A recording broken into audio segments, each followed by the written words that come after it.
Bon, j'espère que vous voyez. En fait, je suis en train de décoller le phare.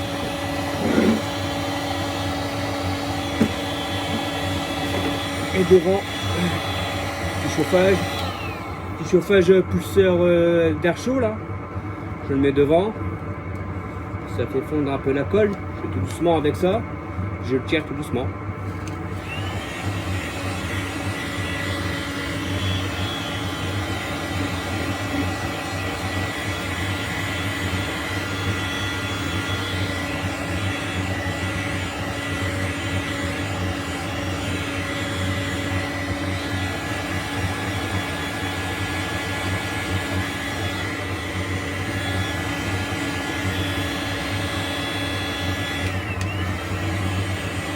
Normalement, ça devrait venir tout seul.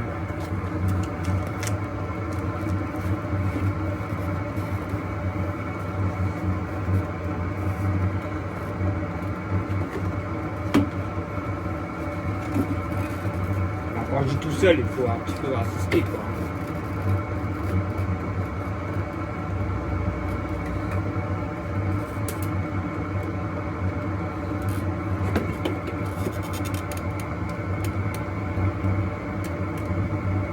Voilà, là, je force pas.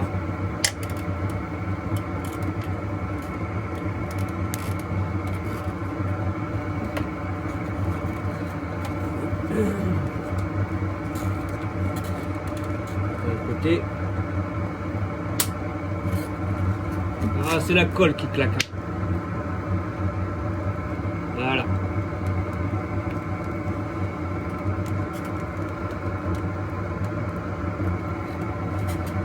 Ouais, c'est le phare. Celui-là, quoi.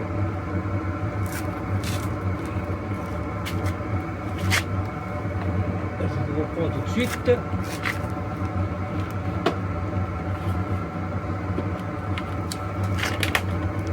Hop là.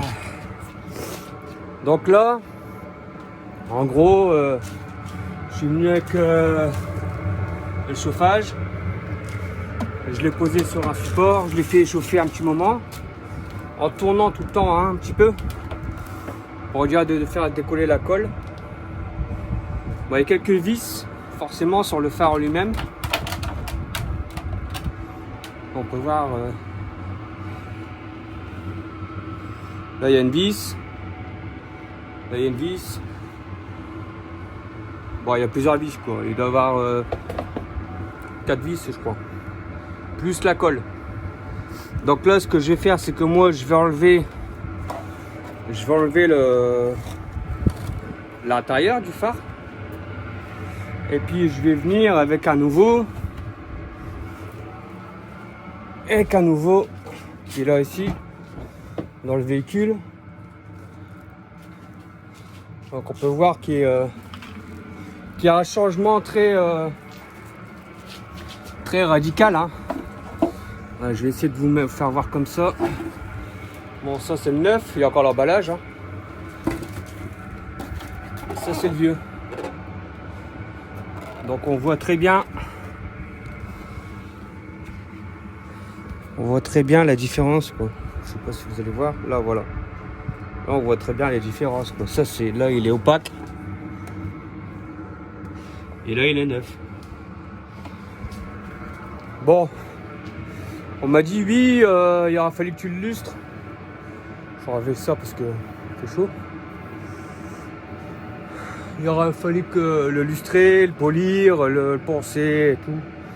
Mais le polycarbonate, une fois qu'il est attaqué, comme là, hein, il n'est pas attaqué énormément, mais disons que si je l'aurais lustré, je l'aurais poncé, je l'aurais lustré, ça aurait tenu quoi 3 mois, 4 mois, 5 mois, allez, on va être gentil, on va dire 6 mois.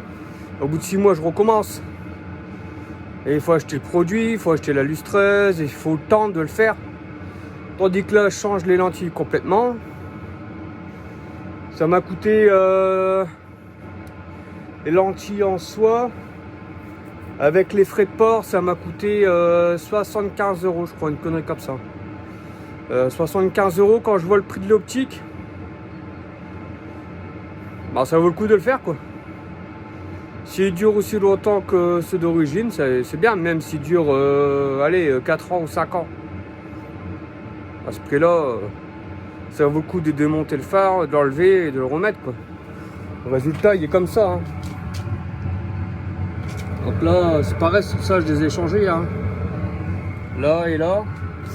Je les ai changés parce qu'ils étaient tellement opaques que même les poncer, les relustrer, ça servait à rien, quoi. L'ancien, il est là. Alors déjà, si vous ne me voyez pas trop dedans, bon, j'exagère, il y a le sachet. On va l'enlever. Alors, voilà. Et je pense que là, il y a un problème là, hein. Et là, si je prends le neuf, bon, même avec le plastique, on le voit, quoi.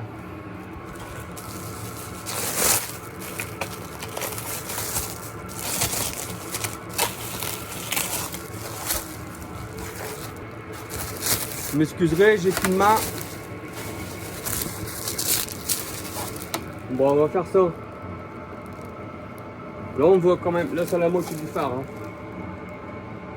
On voit quand même à travers, quoi.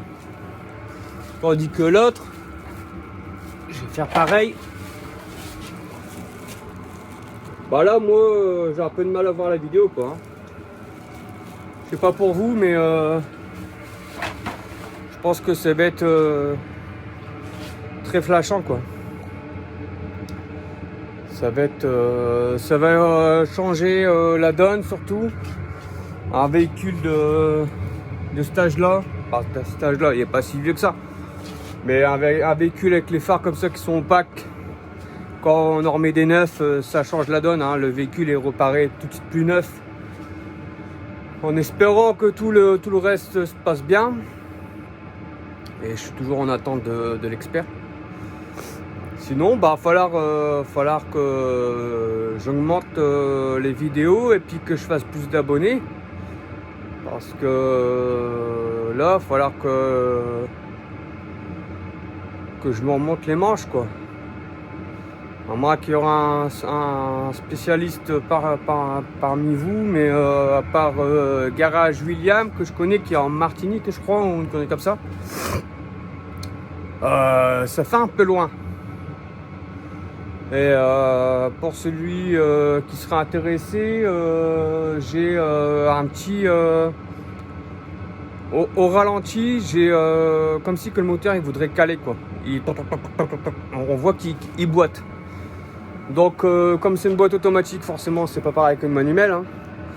Donc est-ce que ce problème là du moteur, ça fait pas que ça joue sur la boîte aussi, et que les deux sont reliés, au final que ça serait le moteur qui brouterait à bas régime et donc qui demanderait à la boîte d'avancer sans avancer, parce que j'ai regardé un peu les valeurs sur des injecteurs. À la rampe d'injection, j'ai un capteur. Après, j'ai pas tous les autres parce que j'ai pas la valise adaptée, mais j'ai le capteur de la rampe à injection. Et sur ce capteur là, je dois être à 3500, 3700 kPa. Bon, je sais pas exactement ce que c'est la pression, hein, en tout cas. Et à des moments, ralenti, quand il est chaud, quand je remets un coup de gaz, donc il monte dans les régimes, et quand il ralentit, et ben là il chute. Je peux voir au niveau de la rampe à injection, il chute à 2000. Donc il boite. Bon, bah, pour celui que ça peut intéresser, ou celui que ça a déjà arrivé, on est sur un Toyota D4D Land Cruiser. Donc je vais vers le moteur. C'est le 174 chevaux de 2007. Donc ceux qui ont déjà eu le problème ou quoi que ce soit, n'hésitez pas, mettez votre commentaire et dites-moi ce que vous avez fait pour résoudre le problème. Ou alors si vous savez plus ou moins d'où ça pourrait provenir, à savoir que j'ai déjà nettoyé la vanne EGR. Bon, il manque encore un tuyau qui est sur le bas là, qui est ici, que je n'ai pas encore fait. Mais bon, j'ai déjà démonté l'intégralité de la vanne EGR. Bon, j'ai plus le voyant sur le tableau de bord, mais bon, est-ce que ça serait dû à ça? Parce que étant donné que ça fait c'est le cycle des gaz d'échappement, comme ça ralentit, ça repart dans la mission. Est-ce que c'est pas ça qui ferait que ça bouge? Je sais pas. Donc si vous avez des infos, si vous avez déjà eu le problème ou n'importe, hein, bah, dites-le moi, mettez-le en commentaire et puis je voudrais bien savoir et pourquoi pas avoir une discussion avec la personne concernée directement, quoi. Donc voilà, bon bah je vous laisse sur ça. Bon là moi je suis là-dessus. Je peux pas tout le temps filmer parce que comme vous pouvez le voir, bah j'ai qu'une main. Et avec uniquement le téléphone, bon il aura fallu une frontale ou un truc comme ça, quoi. J'ai pas encore de caméra adaptée à la situation, quoi. Donc pour le moment je fais avec le téléphone. Mais par la suite, pourquoi pas acheter une caméra et puis pouvoir filmer sans avoir mes mains de prise, quoi.